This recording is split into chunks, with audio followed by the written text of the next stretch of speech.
the entire Superman obsession started, 28, it's about 35 years ago. When I was still in high school.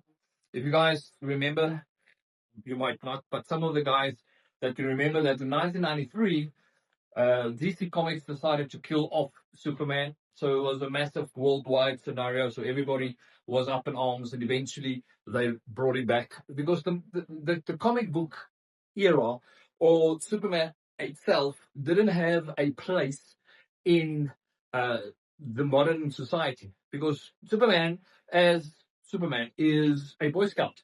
Um, he never kills. He's always about truth and justice and the American way and all of this stuff. Okay, so that's what attracted me to Superman, is being the ultimate superhero. He is there to help humanity. That's his primary function, is to help. And he is always a good guy. So that is what attracted me to Superman, the character. House of Alice, the financial advisory practice that I'm running, is based in the Superman characteristics, and it's based in the Superman emblem, and it's based in the Superman lore, if I can put it that way. My surname is Ellis. Very straightforward. If you look at Superman, he is Kal-El. That is his Kryptonian name. That is his born name. Yes, it's Clark Kent when he's on Earth and Superman, etc. But if you look at Kal-El and if you look at Superman, he's from the House of El in the comics. So it was House of Ellis is just the extension of House of El. So the entire practice is there to help, as Superman is there to help. That's my primary function. And yes, the S on the chest is not an S. That symbol stands for hope. It's part of the Kryptonian alphabet.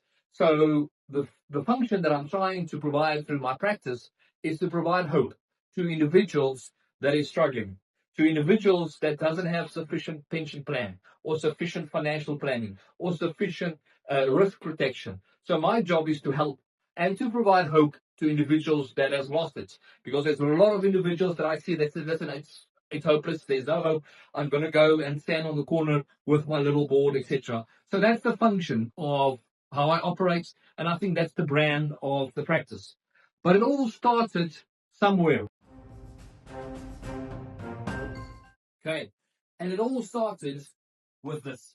This entire shelf is my comics. Okay.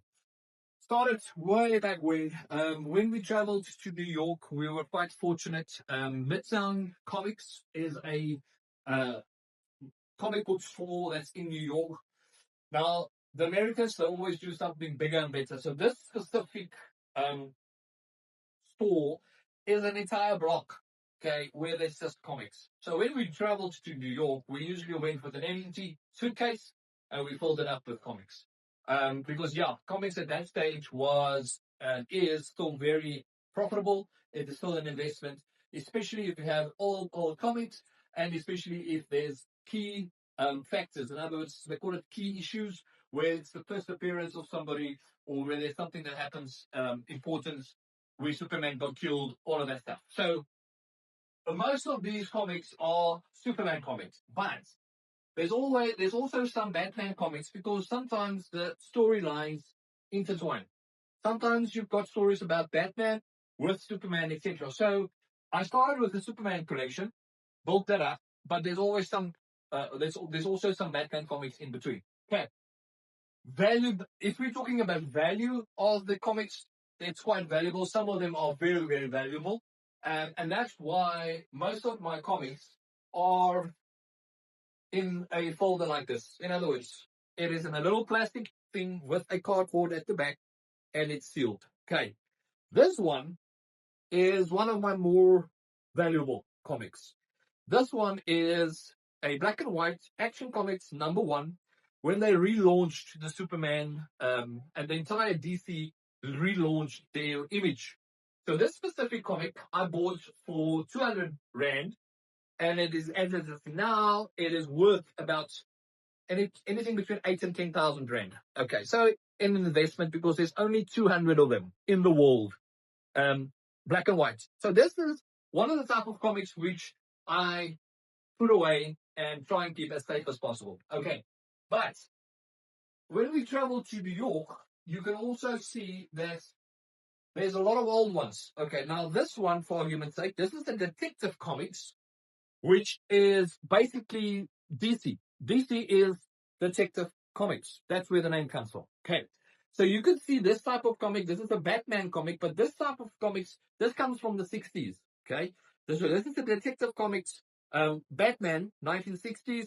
This is a Superman, 1970s, early 1980s, 25 cents at that stage. So all of these boxes are filled with these. But what makes the comics so unique is I try to put them in a chronological order. So there's 2009, 1985.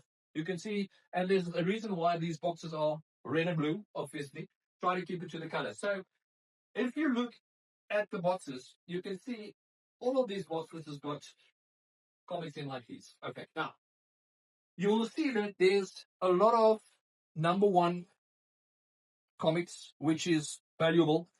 Then you've got Aquaman, you've got Superman, there's Batman comics in. So there's a lot of variety in this comic. There's even Superboy comics, Justice League of America, annuals. All of them are in like this. Okay. So these ones that has got the new 52 logo on, these ones are the relaunching of the Superman setup. Like this one. Superman, number one. So yeah, obviously over a period of time, these comics will be very, very valuable. The problem with that is I, as myself, will never actually get value out of that. So this is for my children's children, grandchildren, etc., going down the line. So this is where the entire thing started. The entire Superman concept started here. Comics turned into memorabilia. It turned into action figures. It turned into everything that I could get my hands on when it comes to Superman. That would be a video that we're going to still do. But before we get to that, I have two unique comics which I need to explain. Okay, now these ones are, you see, looks a little bit different. Okay, so these ones are graded. Okay, so if you get a comic that is very valuable, you want to grade it. So, and then you put it into this. So this comic has never been opened, never been read. This is the Action Comics number 1000. Okay, so DC made it a big, big thing. This is a 9.8, so it is almost mint condition and very, very valuable. Okay, this one, if I had the original of this comic, even in a 2.0 or even in a 1.5, okay, I will not be standing here making this video. I can promise you that. They recently sold one of these Action Comics, the first appearance of Superman. We're talking about millions of dollars. Not rands, dollars. We were fortunate. We went into the store in New York where an Action Comics number one was actually sold out of. And at that point of time, it had the Guinness Book World of Records for $3.6 million. It got sold. That record got broken by X-Men or by Spider-Man, etc., but it got reclaimed again because somebody brought out an Action Comics or found an Action Comics number one in a reasonably good condition. Now, to give you an idea, if you can get one of these in the original format, came out June 1938. So that makes it almost 90 years old. Okay, Superman is almost 90 years old. But yeah, so what they did is to commemorate the history of Superman, they brought out this in a facsimile format. Okay, still valuable, but it's not the original. I wish, but it's everything that is original is in here. So these two are again very, very. I'm very sentimental when it comes to this, but these two are those type of comics. Yes, there's a lot of other comics that I still have that I can go through and I can make a massive lengthy video of all the comics that I've got. But the big ones are all in these boxes. And you can actually have a look. If I do it this way, you can see these boxes are full. of comics. All of them are full. So just to give you an idea, I'm actually just going to pull one. Brave and Bold was also another series. There's also very old Batman comic that I've got. So I just don't, it's not just Superman comics. I try to collect valuable comics that is worth something. Not for me, but obviously for whoever's left behind.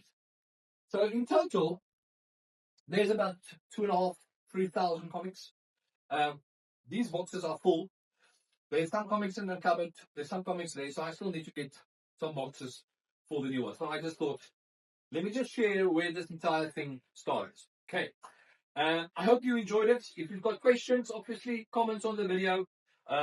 You've got all my details. So if there's anything you need to know that I haven't discussed or something that you're curious about, please follow, share this video, subscribe to the YouTube channel. There's loads more to come.